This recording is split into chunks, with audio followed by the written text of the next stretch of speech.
আমি যদি এভাবে শুরু করতে চাই তাহলে ভারতীয় প্রেস নোটে যে কথা বলা হয়েছে সম্পূর্ণভাবে আমরা প্রত্যাখ্যান করি। সম্পূর্ণ প্রত্যাখ্যান করি এই জন্য যে বিষয়টি যত সহজভাবে উত্থাপন করা হয়েছে আসলে অত সহজ না। আমাদের মিশন, বাংলাদেশের মিশন কূটনৈতিক এলাকার গভীরে অবস্থিত। এমন নয় যে এটা বাইরে কোনো জায়গায় অথবা কূটনৈতিক এলাকার শুরুতে, তা কিন্তু না। তারা বলছে 20-25 জনের একটা দল হতে পারে, হয়তো একটু কম বেশি হতেও পারে সংখ্যা, কিন্তু সেটা কথা না। 25 জনের একটা হিন্দু চরমপন্থী সংগঠনের 25 বা 30 জনের একটা দল এত দূর পর্যন্ত আসতে পারবে কেন একটা স্যানিটাইজড এলাকার মধ্যে? তার মানে তাদেরকে আসতে দেওয়া হয়েছে, তাই যেভাবেই তারা আসতে পারার কথা না কিন্তু নর্মালি। এবং তারপরে সেখানে তারা দাঁড়িয়ে যে শুধু কি হিন্দু নাগরিকের হত্যার প্রতিবাদ স্লোগান দিয়ে চলে গেছে তারা আরও অনেক কিছু বলেছে, সেটা আমরা জানি। এবং আমাদের পত্রপত্রিকায় যে রিপোর্টটা আসছে সেটা কিন্তু তারা বলছে যে মিসলিডিং, এটাও সত্য না। আমাদের পত্রপত্রিকা মোটামুটি সঠিক রিপোর্টই এসেছে, যেটুকু আমরা তথ্য পেয়েছি। আমার কাছে প্রমাণ নেই যে তাকে হত্যার হুমকি দিয়েছে, কিন্তু আমরা এটাও শুনেছি যে তাকে হত্যার হুমকি দেওয়া হয়েছে।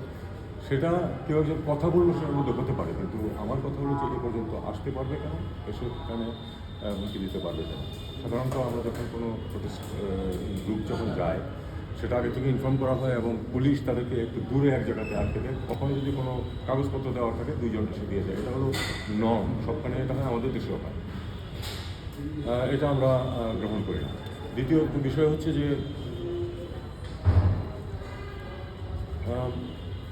একজন বাংলাদেশি নাগরিক নৃশংসভাবে খুন হয়েছে। এটার সাথে মাইনরিটিজের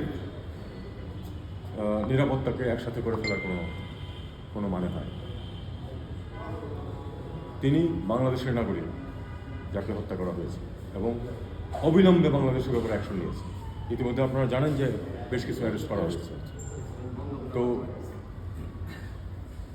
এ ধরনের ঘটনা যে শুধু বাংলাদেশে ঘটে তা নয়, এই অঞ্চলের সব দেশেই ঘটে এবং প্রত্যেক দেশের দায়িত্ব হচ্ছে সেক্ষেত্রে যথোপযুক্ত ব্যবস্থা নেওয়া। বাংলাদেশ নিচ্ছে, অন্যদেরও উচিত সেরকম ব্যবস্থা নেওয়া।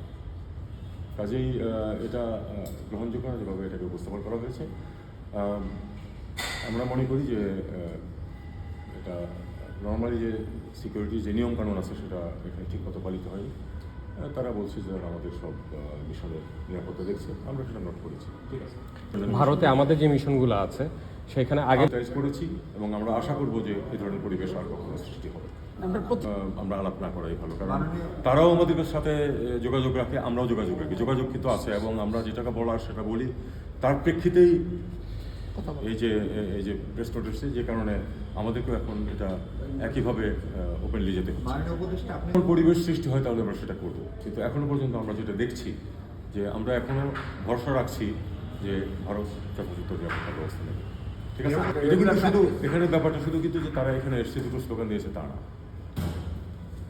এর ভিতরে কিন্তু একটা পরিবার বাস করে, হাইকমিশনার এবং তার পরিবার কিন্তু ওখানে বাস করে।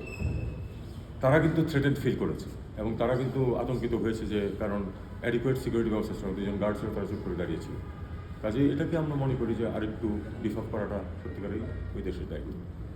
আমরা কি করবো এটা না হয় ছেড়ে দিন, আমরা তো ব্যবস্থা নিচ্ছি দেখতে পাচ্ছেন, এবং তারই প্রেক্ষিতে এগুলি কথাবার্তা হচ্ছে। এবং আমি যে কথাটা বলছি সেটা তো বাংলাদেশ সরকারের কথা, তাই। Thank you.